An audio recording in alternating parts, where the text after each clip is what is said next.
Peter is one of our global cognition education advisors. He's an ex-teacher, principal, and a school leadership coach.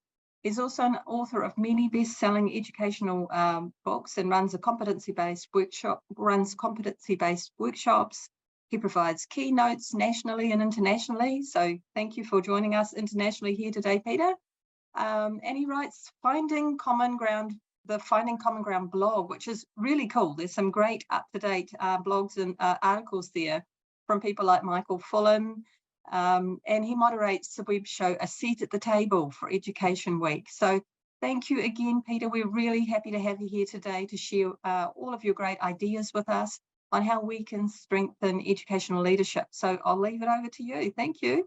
All right, Debbie, thank you so much for the welcome and the introduction. It's so good to be with all of you, even though I'm in my office in upstate New York in the United States. I'm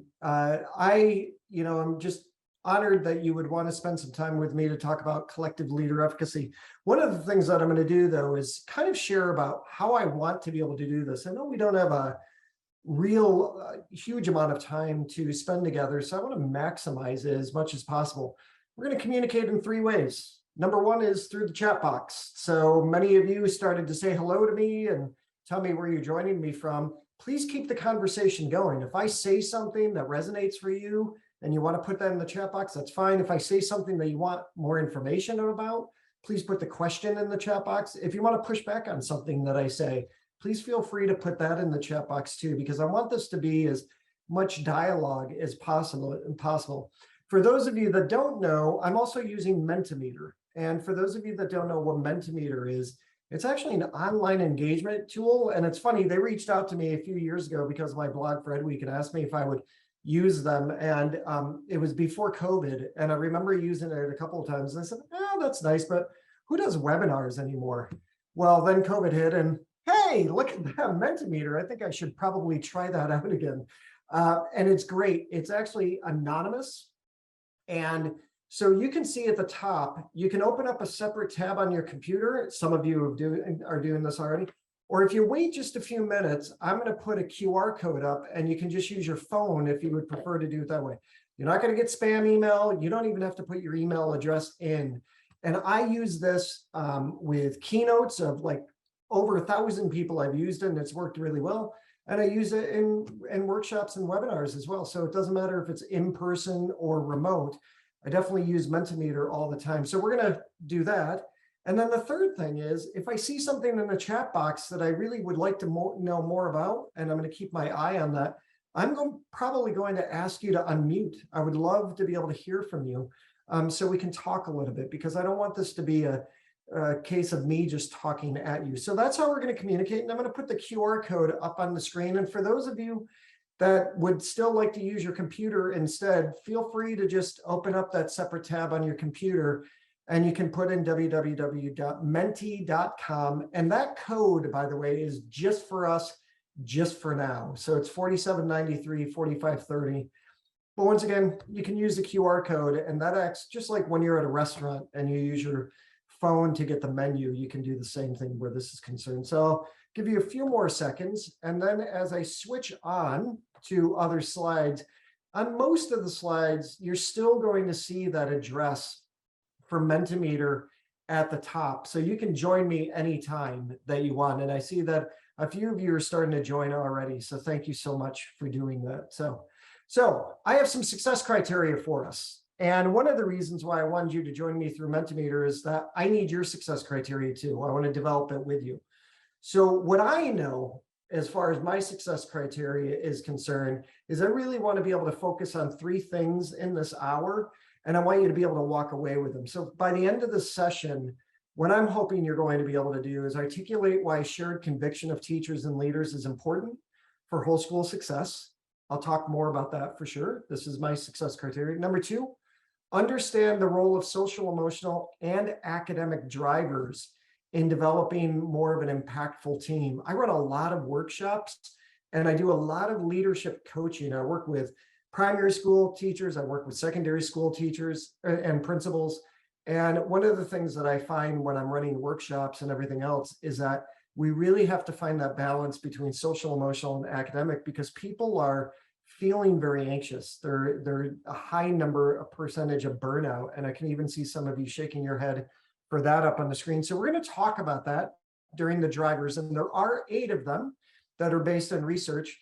And then the third thing is reflect on why using a cycle of inquiry can help teams lead to a deeper impact. Got to be honest with you, cycles of inquiry are much more popular in New Zealand, Australia, Canada, than they are in the United States. Actually, I was in a southern state in the United States last week working with leadership teams, and I had leadership teams from across the state. And I actually asked, how many of you have seen a cycle of inquiry before? And nobody in the room raised their hand. And I can also see that look on your face. You guys do not have poker faces whatsoever. You're like, but no, seriously, they had not seen a cycle of inquiry. Hence, one of the reasons why they were working with me. I know this is something that you do really, really well, but I want to be able to definitely talk about that anyway and give you an area of focus. So what we're going to start off with is the research. What is collective leader efficacy? I actually had written an article for Ontario Principals Council with Jenny Donahue, who does fantastic work in collective teacher efficacy, and also John Hattie, who we know is originally from New Zealand and is at the University of Melbourne, Australia. And what we talked about is the fact that it's a shared conviction that our school leadership team can make an impact, a significant impact on raising student achievement and also contributing to student growth. One of the reasons why I wanted to focus on collective leader efficacy in general is because I had been focusing on collective teacher efficacy in a few different areas. Like I have a book called Collaborative Leadership that came out in 2016. 6 Influences That Matter Most. That was based on John's work. One of the influences was actually that of collective teacher efficacy. I wrote a book on instructional leadership, and I talked about collective teacher efficacy in that too. But one of the things that started to get me thinking is that every time we talked about collective teacher efficacy, the role of the principal or the school leader was really about setting up the opportunity for teachers to work together. Totally important. I'm not debating that whatsoever. But I'm a former school principal, and I had an instructional leadership team. And I didn't have assistant principals or vice principals. It was just me and teachers. And I was in classrooms every single day. I went into every classroom every morning to say good morning to the kids. I had come directly from teaching in a high poverty city school to being a school principal in a rural suburban school. So I went into classrooms every single morning to say good morning to the kids. I wanted them to get to know me. I didn't want them to see me as the disciplinarian or only the disciplinarian. I wanted them to see me as a resource, somebody they could come to. And then I found ways to keep going back into classrooms and sitting down and asking kids what they were learning. But so when I started to think about collective efficacy, I kept thinking like I wanted more of that role for principals, like what I was doing and what I was seeing others do. So I started researching, and Ken Leithwood out of Ontario talks about leader collective efficacy. He would be, to me, one of my gurus that I definitely look at. I love citing his articles. I actually love reading his articles. Ken actually looked at the book before it was published. And what I wanted to be able to do is say, so what is the role of a principal when it comes to our leadership team getting together? And that's really what I started thinking about when I was writing the book and doing the research. At the same time, for a juxtaposition, it was really interesting for me because I would go and work with school leadership teams. And every time I would ask a question, all of a sudden, when I ever asked a question, teachers, everybody around the table would instantly look at the school principal and let them answer first. And I knew that principals have status. I would give, like when a new student was going to be starting at my school, I would give them a tour around our whole entire school, and then we would end in my office. And all the time, like so many times, parents would say, I never want you to come back here. And I remember just saying, please don't say that. I see kids for good reasons more than I see them for bad reasons. Like I want them to come and see me. At that moment, I realized, oh my gosh, I have status. Like, I'm the school principal. I'm seen as the disciplinarian. How do I change that dynamic? And then I realized, oh my gosh, even my office has status. Like, people remember going down to the principal's office. At that moment, I actually changed the way that I did teacher observations. We used to have pre-observations and post-observations, and we would have them in my office. I stopped doing that. I started having them down in the teacher's classroom. And why? Because I wanted to raise the status of the teachers and lower my status as the principal. Everybody knows who the school leader is. So I wanted to be able to do that. That's where collective leader efficacy came from for me. Over the years, what I'm starting to see more and more is that school principals have a difficult time finding a balance between management and instructional leadership. And I know that learning specialists have that same issue, instructional coaches have that same issue. So it's about looking and saying, what spaces do we have? What opportunities do we have to actually engage in these conversations around learning? So what I would like to know from you, now that you're seeing all that, is a very specific question to guide me for the rest of our time together, which is to develop success criteria with you. I shared my success criteria. Now I need help from you. What essential knowledge, understanding, and skills are necessary for your success by the end of this presentation? So I'll let you read that over, and then I want you to input using Mentimeter, or you can use the chat box, because I know some of you are without your laptop, you have your phone and those kind of things. So please feel free to just use the chat box in those instances. But what essential knowledge, understanding, and skills are necessary for your success by the end of this presentation?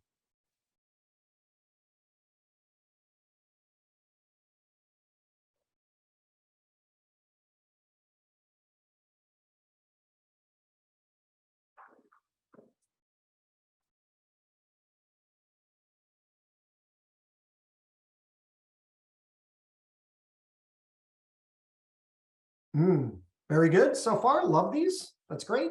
I'm going to make sure that I'm writing notes.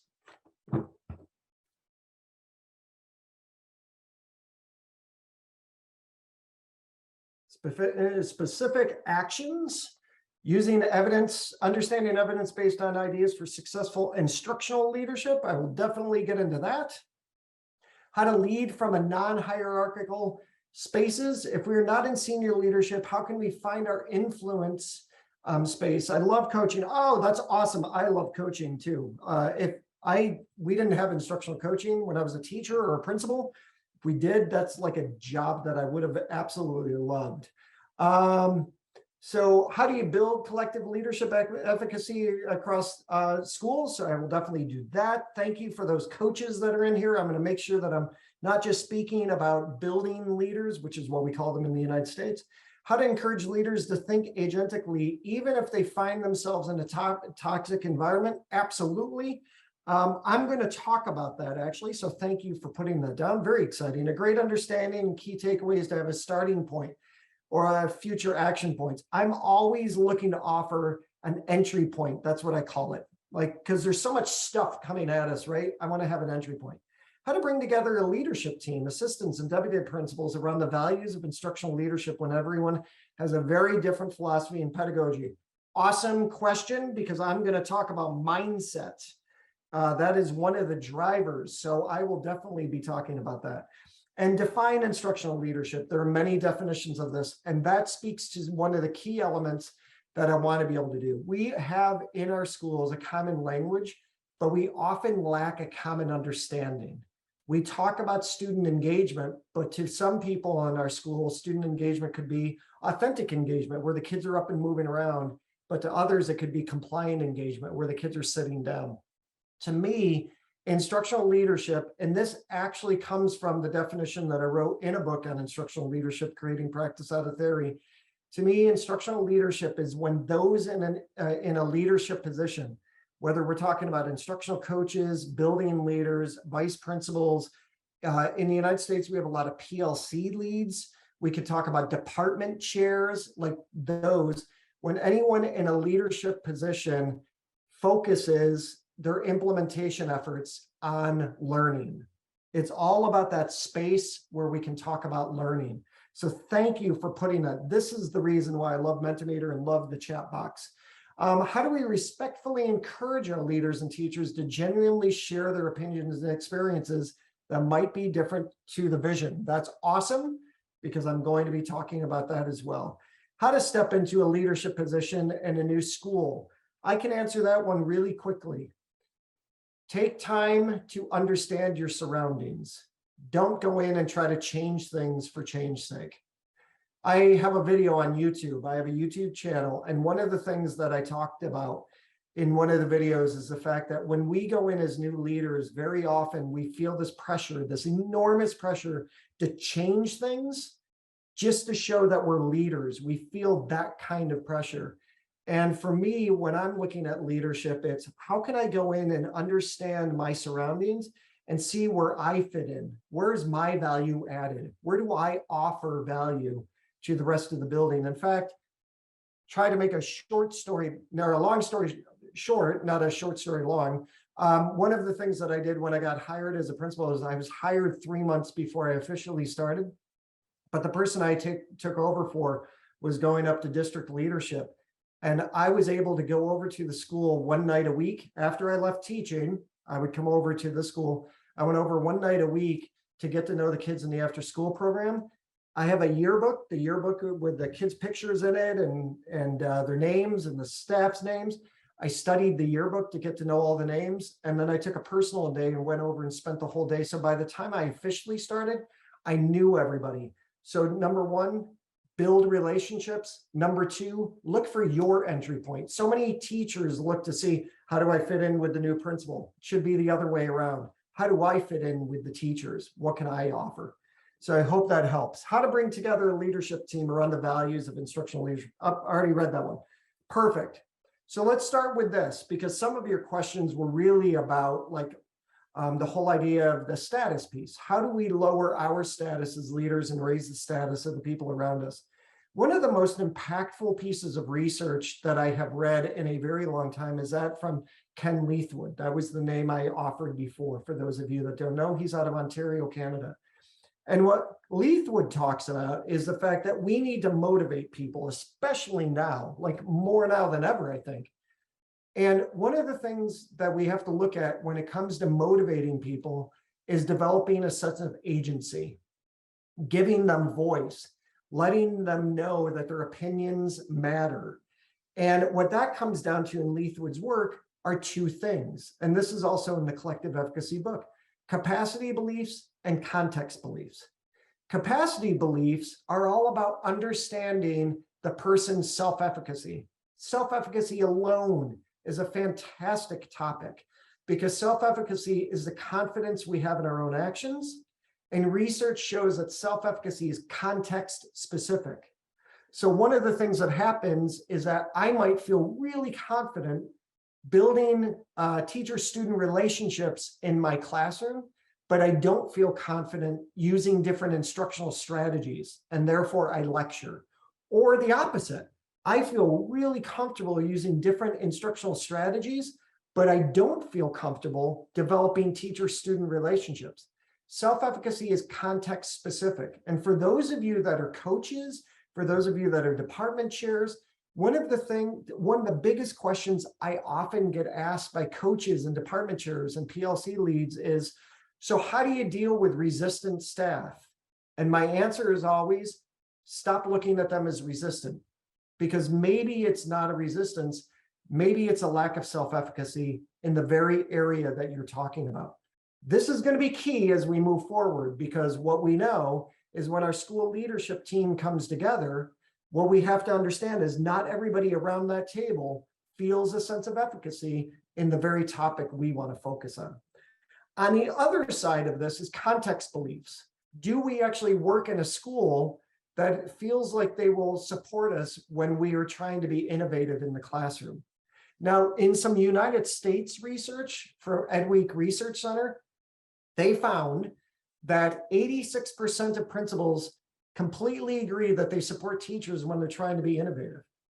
The problem with that, 46% of teachers completely agree that their principal supports them when they're trying to be innovative. There's a huge discrepancy. One of the things that we can do, and there's plenty of international research where we can look at the idea of support. One of the things that we need to do, just like developing a common language and a common understanding around support or around instructional leadership, is doing the same thing when it comes to support. What does support look like? Because for those of you that actually talked in the success criteria about, dealing with staff that might have pedagogical or just different mindsets, one of the things that we have to be able to understand is that sometimes we're paying for the sins of the past. We're actually, we're trying to do some really great things in our school, but we're yet another leader that this teacher is working with that wanted to do the same thing. So part of that is what we're dealing with. So the whole idea of focusing on what support looks like is important. To me, it's about looking at our school as a learning community. And I love this quotation. This comes from a paper that I just read recently, twice, because I'm just that fun on Fridays. A learning community is suggested to have the purpose of advancing collective knowledge that also supports individual learning. That's what I look at from leadership. Whether I'm in a PLC, whether I'm an instructional coach or a learning specialist, I always go into anything, whether I'm coaching, whether I'm running workshops, I go in as a learner. And what we have to do is how can we develop this collective knowledge at the same time it supports our individual learning needs? And that's what we need to be able to look for. So part of how this happens is through the use of roles. And this is where I'm going to explain some things and I'm going to ask for your input. What I have found to be true, regardless of where I'm working, I do a lot of work in Australia, I do a lot of work in the UK, Canada. It always amazes me that when I work with a leadership team that could have 8, 12, 14 people, people don't know why they're there. They don't know what their role is when they're sitting around the table. And I keep thinking to myself, how sad is that? I actually had somebody say, Peter, I've been on this team for 2 years and I really don't know what I'm supposed to be doing. 2 years they have been coming to meetings. So what I did as a principal and what I want us to think about doing is develop roles. If we truly want to build agency, somebody put that in the success criteria, then what we have to do is learn how to lower our status, which means that we don't run the instructional leadership team meeting. We actually can choose co-chairs to do that. For me, I had 2 union reps actually run my principal's advisory council, which was the instructional leadership team meeting. One of the things that I did as a principal is that we focused on learning, because remember, all of you that want to be instructional leaders or practice instructional leadership, how do you focus on learning at meetings? One of the things that I'm finding is that a lot of our meetings are agenda-based and they're just based on management stuff. We wanted to focus on learning. So one of the things that we did as a group is that my staff said they didn't feel like they had a voice in their own learning, both in our school district and in our state. And they were correct. They were absolutely right. So what I started to do was flip our meetings. I started to flip our faculty meetings. The very first thing they wanted to focus on was feedback. How do we give better feedback to kids? And part of that came from the fact that I didn't think I gave good feedback as a principal to my teachers. So this was 2011 when I started doing this. I found an article in Educational Leadership from Grant Wiggins on effective feedback. I sent it out to staff about a week before our faculty meeting. I asked them to bring examples of feedback to the faculty meeting. And then I put them in small groups where they could talk about it, where they felt comfortable. Remember efficacy. I don't feel comfortable talking about my feedback in front of the whole staff, all my colleagues, but I might feel comfortable talking about feedback in a group of 3 or 4, have them engage in an activity about feedback, and then we bring it to the whole group and talk deeper. Facilitators of learning, that's what we do. And this could be a rotating position. Who's going to facilitate the learning? Because instead of talking about what reciprocal teaching looks like, we should get people engaged in reciprocal teaching, right? Visual representation, sketch notes. Like, to me, it's about transparency. What did we learn at the meeting? What I'm finding, things like sketchnoting, when people are doodling and all that stuff, what they write down is basically a brain map for what we talked about at our meeting. I think it's wonderful to be able to look at, and it suits two purposes. It allows somebody to share their voice who might not feel comfortable raising their hand and sharing their voice. They share their voice through their art, through their visual representation. At the same time, we see a brain map of what actually was important for them. Researcher. Many of us love looking at research, and it doesn't mean doctoral research. Sometimes it just means that we're reading different articles that allow us to see research-based practices. Note taker. I always said this is an old school job, but it offers transparency. What I did was, we had a note taker. She was very old school. She wrote down all the notes, shared them with me, and then I sent them out to the whole entire staff, because I wanted staff, everybody in the school, to see exactly what we were talking about at our instructional leadership team meeting, so we could then talk about it at our staff meeting. They were always interconnected. Critical friend. I love when people can push back on things that I'm saying. That makes it better for me. Okay, I shouldn't say I love it all the time. Sometimes it can be a little bit annoying. Most times though, after I do my meditation breathing, I start thinking about this whole idea of the critical friend, and I do love that role. Now, my friend Jenny Donahue, Jenny and I are very close. She's gotten used to me making fun of her for this, but Jenny is a great critical friend, because she will look at me and say, Peter, I have a wondering. I'm like, oh no, here it comes. Jenny's got a wondering. And Jenny's wonderings are typically something that I have to think very deeply about. You can be a critical friend without being rude. Last one, innovator. This totally came from New Brunswick Teachers Association in Canada. I was doing this work with them well over a year ago, and I said, so what's missing? And they said, innovator. And they said, tell me more. And they said, this person doesn't just see what is, they see all the possibilities of what could be. And I'm like, that is beautiful. So I used it, and I cited them in the book too. So these are roles. If we want to lower our status and raise the status of the people around us, engage in some roles. You don't have to use all these. You can even create your own. Now, if I did this right, yes, and I did, I would like you to do one of two things. Number one, you can talk to me in the chat box, or number two, you can use Mentimeter. What roles would you engage in? Lindsay says, one of the things we emphasize in our Relationships First program is how important it is for teachers to initiate feedback to them about what they do from students. Absolutely. So it's all about that dialogue. So Lindsay, thank you for putting that in there. So talk to me in the chat box, talk to me through Mentimeter, or if somebody wants to unmute and talk to me, that's great too. Innovator is very popular today. That's very good. So far, it's 2 out of 2. That's good. Oh, look at that. Narrative pedagogy. See, this makes me want to wonder more. So I know that this is supposed to be anonymous, but if you wrote narrative pedagogy and you feel comfortable, would you unmute and tell me what that means?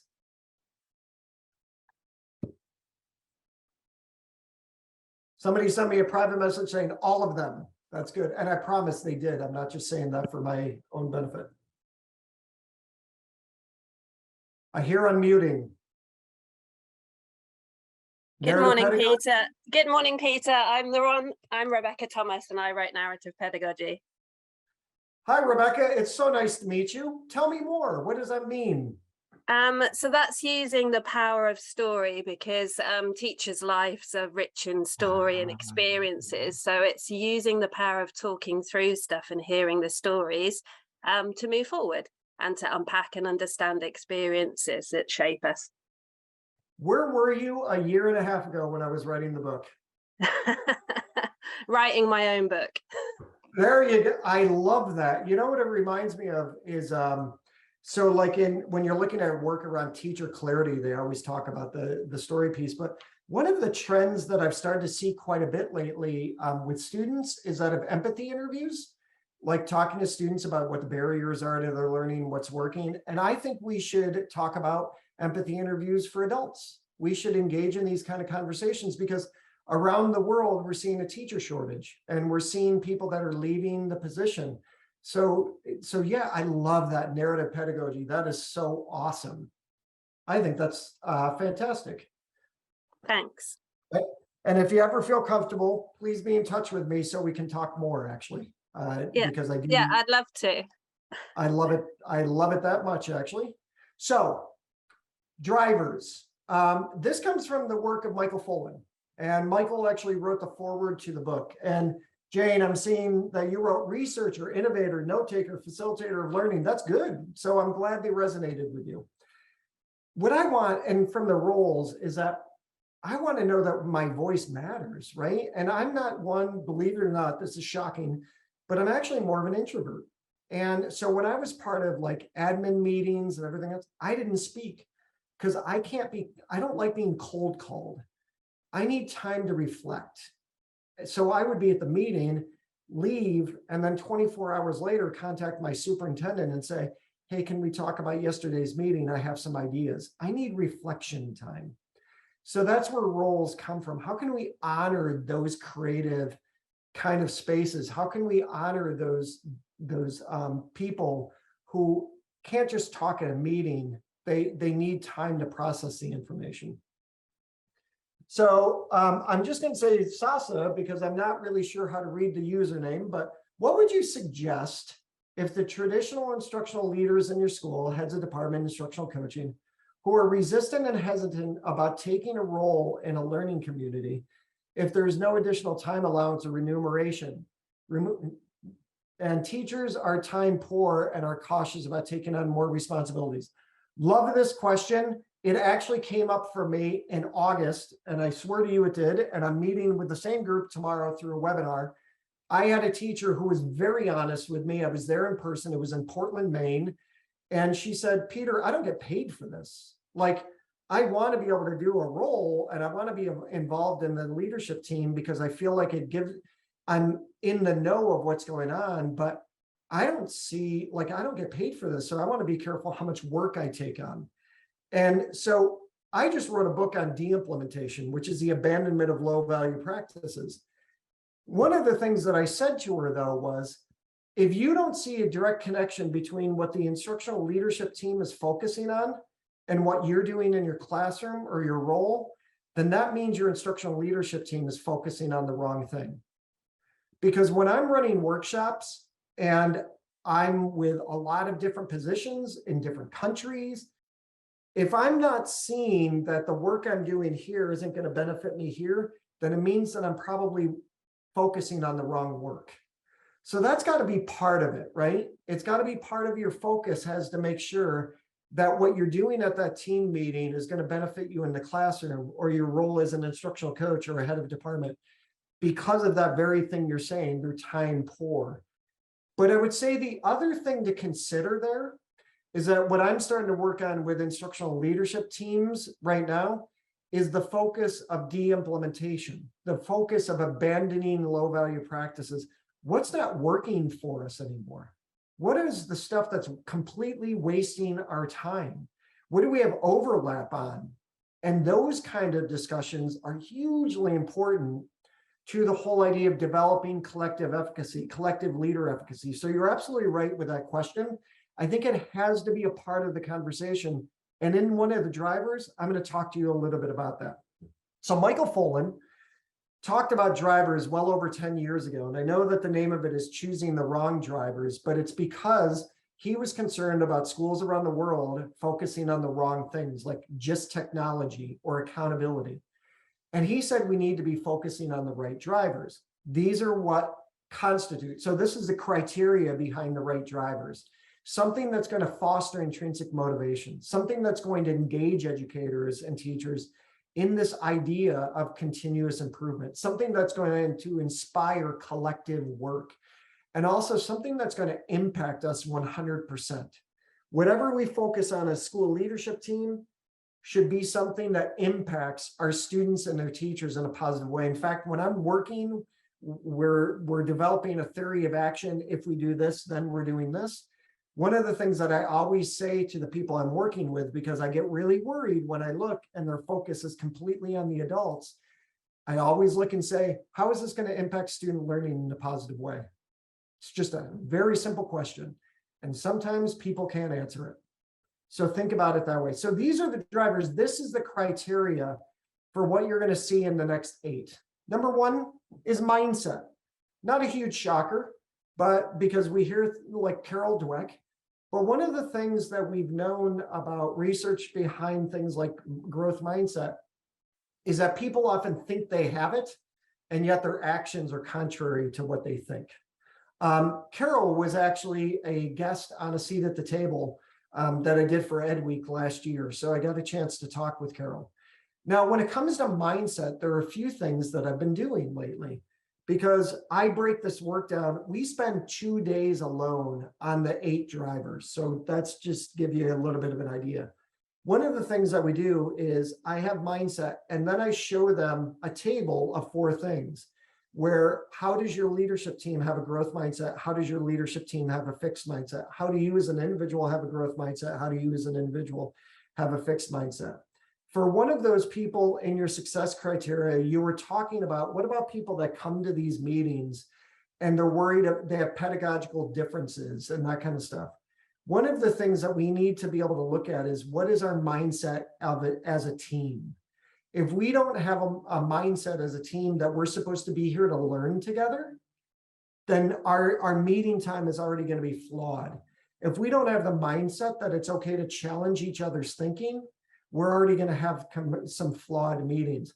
In fact, when I'm running webinars or when I'm running a workshop, I use a video, a TED Talk by Margaret Heffernan called Dare to Disagree. And it's about the fact that we need to engage in these conversations. So mindset is about how do we actually walk in and have a mindset of a team that we're there to learn with each other. And that sometimes means we need to challenge each other thinking, because education and learning is very personal, right? This is actually one of the slides that I'm starting to use. And then I put it up and it's blank and people have to fill it out on their own. And I just read around a really cool one by James Nottingham today, where he talks about a fixed mindset persona, where they have to develop they have to talk about where their fixed mindset is and then develop a persona around it and use that as an activity to engage.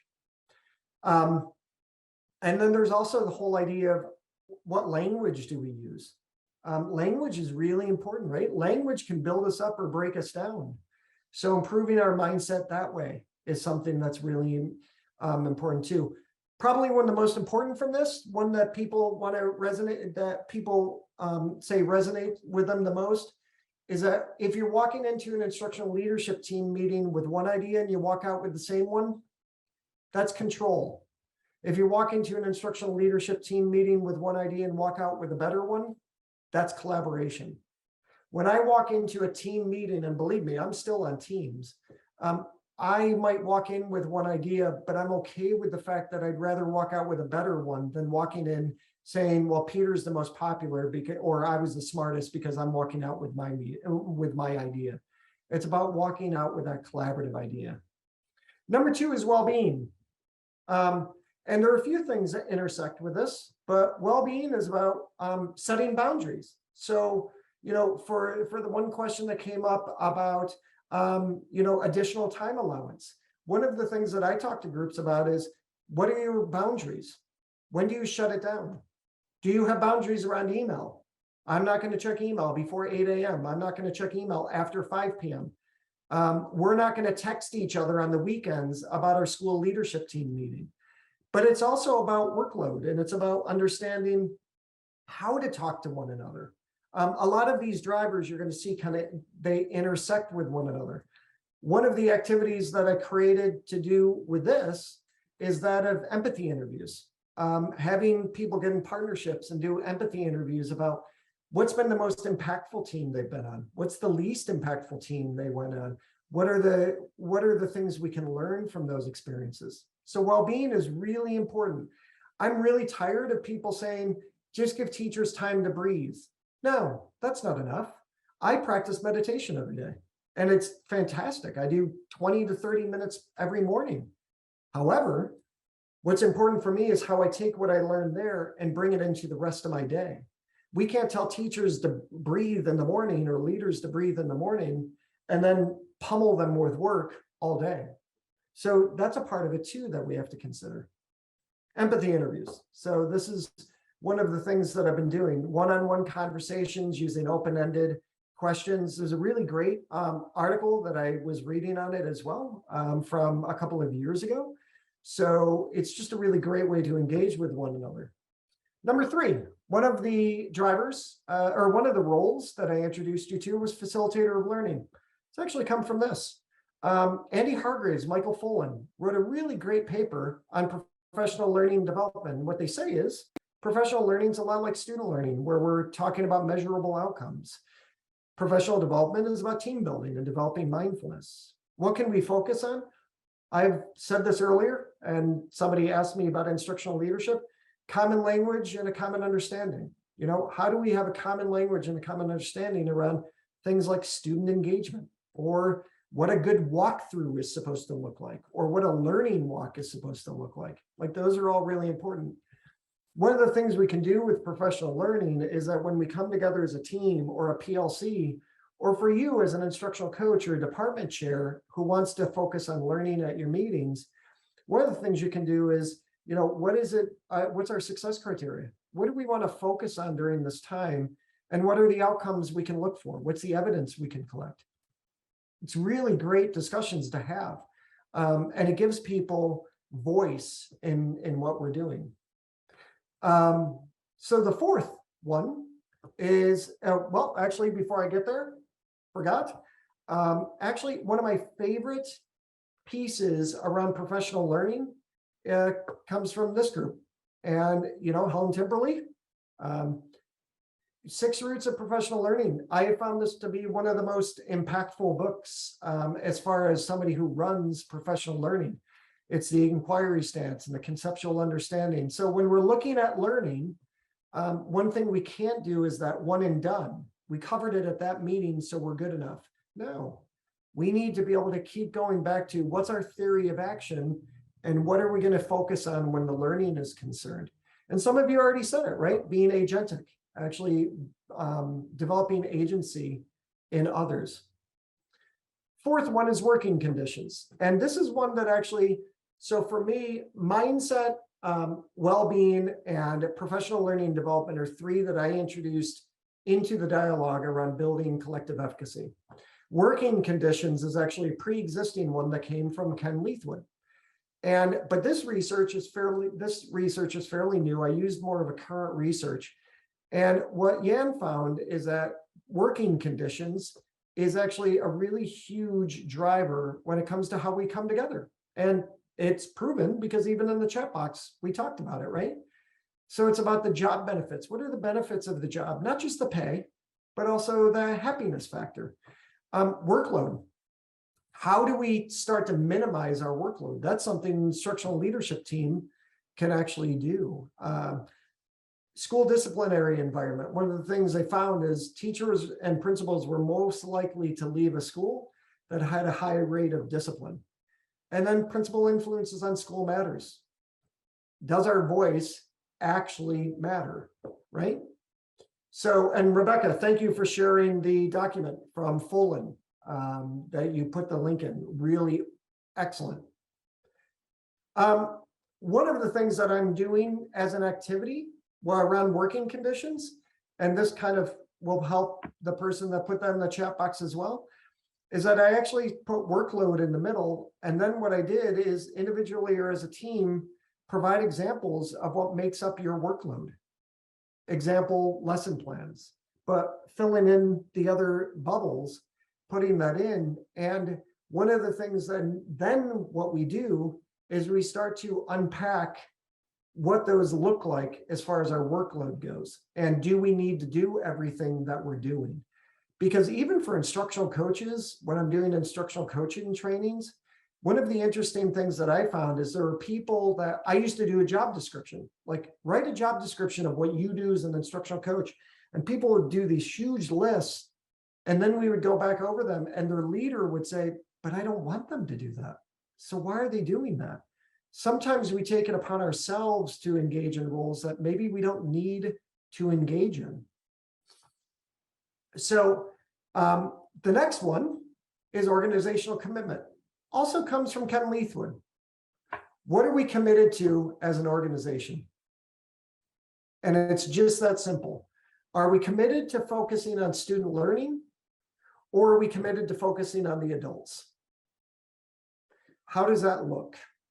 One of the most difficult things about organizational commitment, depending on the structure of your school, is that often we're a systems leader of a building, but we're part of a greater system, right? And in the United States and Canada, we call them divisions or districts or school boards.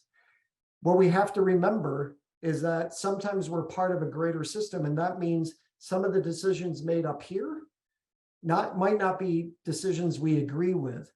So how do we find our place in those? But overall, organizational commitment is really about what are we committed to as an organization. Context beliefs.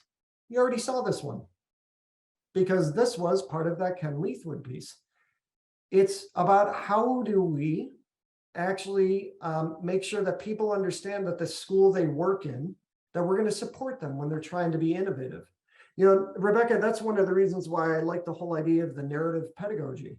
One of the things that I started doing in workshops is doing a group CV, a group vitae, where they have to get together as a group and they have to talk about the number of years of experience they have in education, what their concentration was, how many different subject areas they've taught, or how many different grade levels or age levels have they taught. And last week when I was doing it, there was a group that had 162 years of combined experience. Now, more than 50% of the group were teachers, and they came to the session worried that they didn't have anything to offer. And after doing the curriculum or doing the group vitae, they walked away feeling very honored that their voice mattered that much, because I was like, you have 162 years of experience together. Like, that's amazing to think about. It lifted them up. And that's what also reminds me of your narrative pedagogy. I love that. That's just so important all the way around. The last two were combined between John Hattie and me. John was working on collective efficacy for students. I was working on it for adults. And number one is skills to work in collectives. So I took the wording, but I focused on something different than John did. It's about what's the emotional intelligence of your group? How do we communicate with one another? How do we understand social sensitivity? Like, you know, Lindsay might be somebody that I can't be blunt with, and yet Rebecca is somebody I can be blunt with. You have colleagues that you work with. Some of them like to be blunt, others, they like kid gloves. So that's what social sensitivity is. It's differentiating our communication depending on the person we're working with. This is also where that idea of roles can really help us, because it helps build the ability to contribute ideas, and it builds the ability to contribute to collective responsibility. What we know from like great books like 5 Dysfunctions of a Team, if we don't have trust at our team meeting, we're not getting anywhere else. How do you develop that trust? You elevate the voices of the people around them. You offer up the opportunity for them to challenge your thinking. And when they do, they don't get punished for it afterwards, right? Like I always remember going into, when I was going into classrooms first, to visit classrooms, get to see the kids, get to know them. I would have teachers that were waiting for the other shoe to drop. Peter came into my room. Now what's he going to say? He's going to leave me a see me note or something like that. And when those things didn't happen, and I talked to them about, wow, I really love when you were doing this in the classroom, that established trust. They knew I was somebody they could trust. Fear of conflict. I don't fear conflict. I just think there are really good ways we can go about it. When my staff said that we had low morale in our school, I actually brought them in and we did an activity that brought out, what does low morale mean? Because what's the deeper thing there? That's going to lead to more of a commitment and lead to more of a need to be accountable and more of a need to focus on results. The last driver is the confidence to work in collectives. This totally comes from Bandura's work. We know that mastery experiences, going through a challenging experience, develops efficacy. We know that we can learn from one another, just like, you know, I know I keep talking about Rebecca, you're going to think it's a drinking game. Every time I mention Rebecca's name, you're going to take a shot.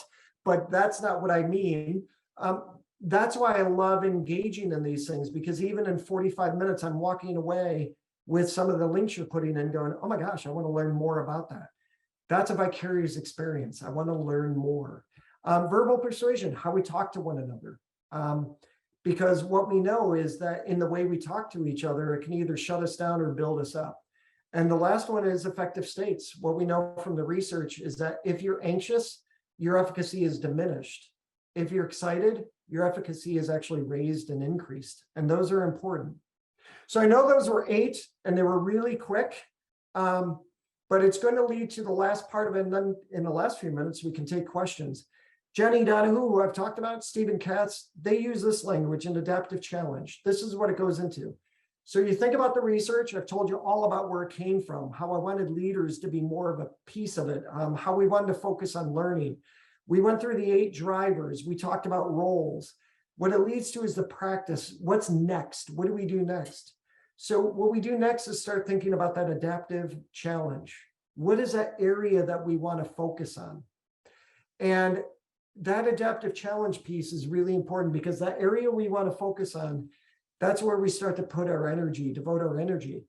Through that work is where we start to develop those drivers. Professional learning development comes in, because when we've got this adaptive challenge and we're trying to learn how to overcome it, that professional learning development we do together is what helps us engage in that. Mindfulness or mindset, where we come in to say, yes, adaptive challenge. We want to really focus on this and do the work. That's where that mindset piece comes in. So those drivers that I talked about are developed at the same time you're doing the work. I told you that you all are well-versed in cycle of inquiry, probably better than I am. What I developed is a cycle of inquiry that was conscious of the great work that educators have already done. Because much like the whole idea of narrative pedagogy to raise the voices of teachers, one of the things that I see consultants, and I'm one of them, what I see consultants do, or what I see researchers do, or what I see leaders do. So for those of you asking, how do you walk into a new leadership position? One of the things that I see is that we develop this idea, but people go after the shiny new toy and they're like, wow, that's the greatest idea in the world. We need to do that. When it's really not. It's been around. It just has a different name. What we need to do next is explore how we do this work already. Too often, the mistake new leaders and consultants do is they make teachers feel like they've never done the work before. That's just not true.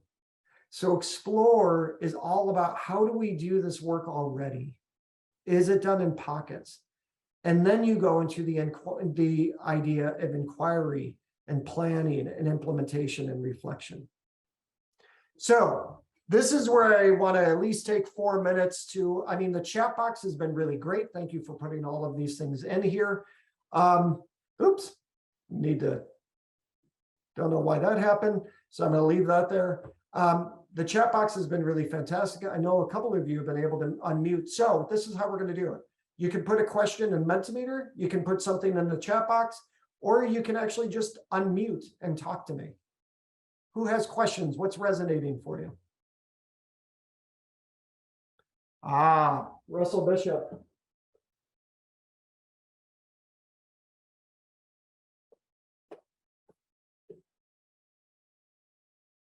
Yep, I sit on an advisory board for cognition with Russell Bishop and Helen Timperley. And when I found out I was the 3rd person sitting on with Russell and Helen, I felt completely inadequate.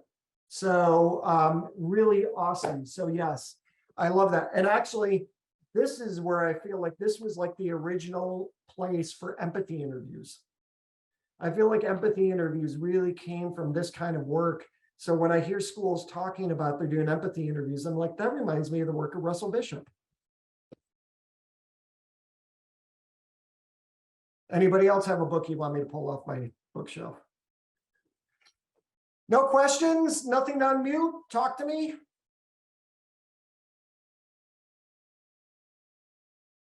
No, just a thank you from me. It's been really nice hearing you chat and the different ways we've been communicating with you today. It's good. Thanks. Okay, good. I'm glad.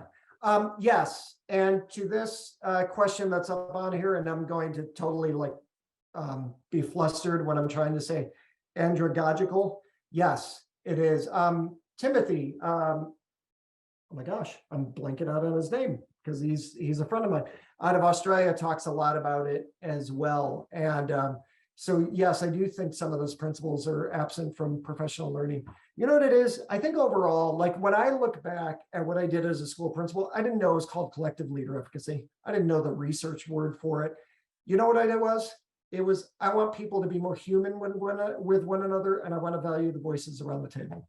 That's really what it comes down to. So what are the ways that we can do this? At the same time, we're impacting student learning in a way that students understand that their voices matter as well. The social sensitivity piece resonates. How do you develop this? That's a really good question. There's a great TED Talk from Celeste Headley, and I'm going to write it in the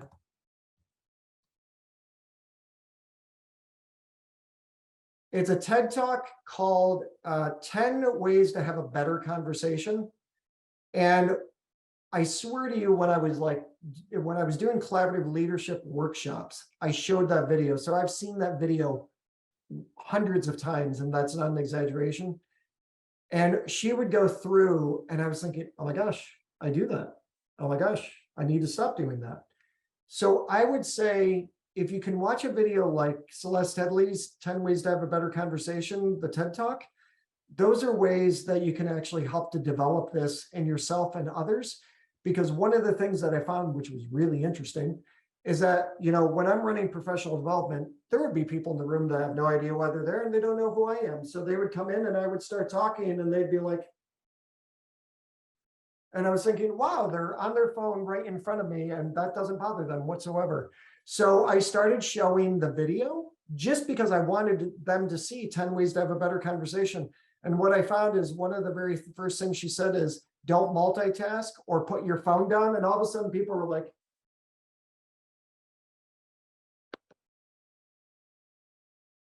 so sometimes it's like a subtle passive aggressive in a very positive way place to like get people to stop doing that. All right, last question, and then I will let you go. You're so right. It seems so simple to value humans. Why do we seem to overcomplicate this in schools? Suggestions for simplifying this. Yeah, you know I'm from the United States, right? And we're seemingly unhuman with each other right now in the United States. So what I'm trying to do is the complete opposite of what I see in the United States. How do we do this? One of the things that I find is that I actually do, like, I want to make sure that, you know, my meditation practices, it's about being present.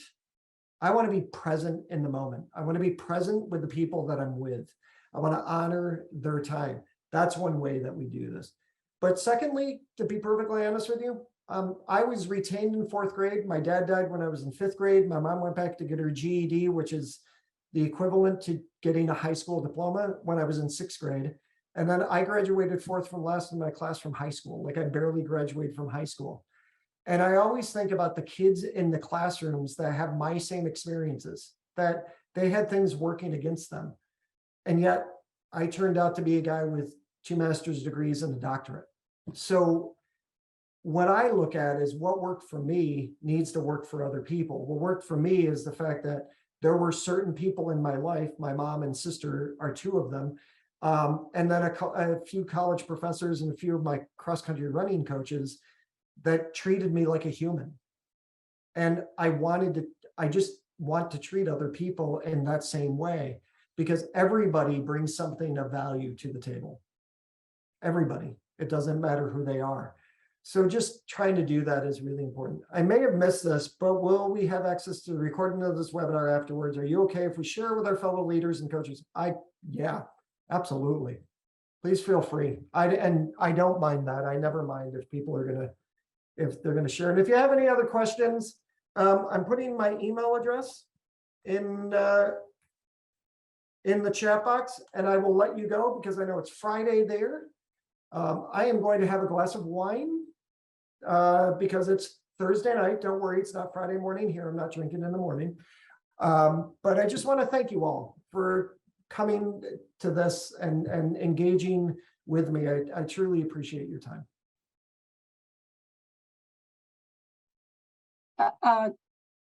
Thank you very much, Peter. Look, I just wanted to say a couple of things, just the 2 points with what some of your drivers, for example, mindset, so key. If schools don't create that environment, that safe environment for their staff to be able to explore their own mindset, then it's going to be very difficult to address any change in schools, right? It's that Emile Durkheim saying, so many of us are not even aware of the social webs that surround us that have shaped our mindset. So unless we're given a safe space to talk, we're not going to be able to address that. And well-being is the key focus for our new curriculum here. So thank you for touching on that, because as a country, we are really aware of that, and that is our key focus as well. And I'm just going to finish off with a karakia, because as you said, it's Friday and everybody's probably already got other things planned. So again, just thank you so much. I'll finish with a karakia and hope to see you again soon. Kia whakairia te tapu, kia wātia ai te ara, kia tūruki, whakataha ai, kia tūriki, whakataha ai, haumie, huie, tākie. Thank you so much, Peter. Thank you, everyone.